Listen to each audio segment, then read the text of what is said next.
Okay, I think I'm going to try to illustrate an interesting perspective on why I think me being chronically ill and neurodivergent has saved me from continuing to be in some abusive relationships or getting into another one. So because I'm chronically ill, I have a lot less energy than the normal person. Like, I've struggled with chronic fatigue for a very long time. So simply put, I don't have the energy anymore to therapize anyone or build a man, because all of the energy I'm using it on myself and for my body, because when you're chronically ill, it kind of feels like you're taking care of a body that's like a toddler a little bit, because I have dynamic disabilities, so it changes day to day and I don't really have control over how I feel or how bad my symptoms are going to be, unless I know that I do something and then that's going to cause a flare up. But because too I have chronic pain, I don't like cleaning. And I've never really been someone who likes cooking or baking either that much. So because and I don't want kids, and I'm pretty sure I don't want to get married, so that knocks out 90% of men, because most men want kids, at least, because they know they won't have to take care of them, but that's another conversation. And for the neurodivergent part, I'm really good at picking up on patterns once I learn about them, in behavior, human behavior. I'm studying psychology right now.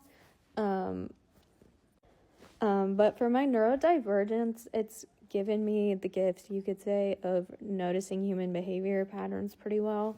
And I'm studying psychology. So once I learned what love bombing and future faking was, got really good at picking up on it and blocking or just ghosting when I realized that's what they were doing, especially if in the first week they were telling me that I was a perfect person and their dream person, and that they wanted to marry me and blah blah blah blah, and they think I'd be a great mom, which is funny because I don't want kids. They just don't know it yet at that point. But yeah, the pattern recognition has saved me, because it's made me realize in the relationships that I've been in that they weren't changing and that they weren't going to change.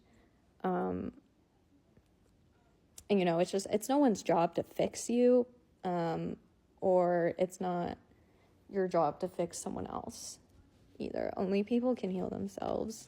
It is a lot easier to heal with support, but it's the analogy. You can bring the horse to the damn water in the desert, but that doesn't mean it's gonna drink it.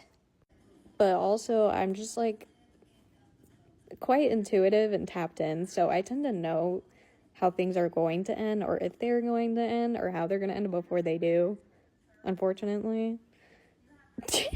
And that could also just be partly pattern recognition, because men all say the same shit. It's they have these weird code words, and I'm okay, that's actually what you meant. Which is annoying that you have to read between the lines like that, but if you're gonna date, you have to, for safety. And I think the difference between someone who's love bombing and future faking you is if they keep being loving you and giving you that much affection and attention throughout the whole relationship. But I think it's really good to ask yourself, when you're first talking or meeting someone, is the level of attention that they're giving me, is this feasible? Is this realistic long term?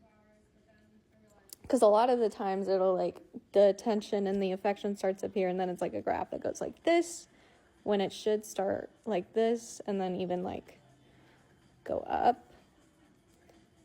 But yeah, so they're gonna be like that throughout the relationship, because what happens with love bombing and future faking, the reason why it's faking is because eventually they drop the act and then they just start breadcrumbing you with giving you breadcrumbs of like attention that they used to, and you stay because you saw who they were at the beginning of the relationship. But that's not actually who they were, probably. It's probably a reflection of you, and you just love yourself. But yeah, you could say I bring nothing to the table in that way except for my energy and presence. I'm a low value girlfriend or housewife because I don't like cooking or cleaning, even for myself. Like, I do it, but I don't want to do it for someone else. No. And I don't want kids. And I'm not even sure that I want to get married. So